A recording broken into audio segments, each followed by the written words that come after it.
Hello বন্ধুরা, আজকে আমাদের বাড়ি বিপত্তারিণী পুজোর একটা মিনি ব্লগ শেয়ার করলাম তোমাদের সাথে। সকাল সকাল ঘুম থেকে উঠে বের হয়ে গেলাম পুজোর জন্য ফুল আনতে।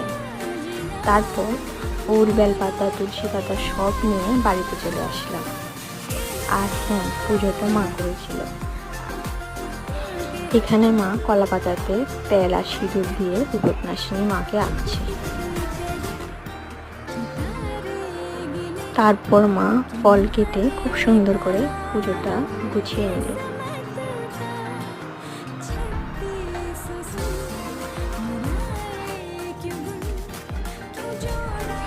কিছুক্ষণ পর ঠাকুর মশাই এসে পুজো করতে বসে পড়ল।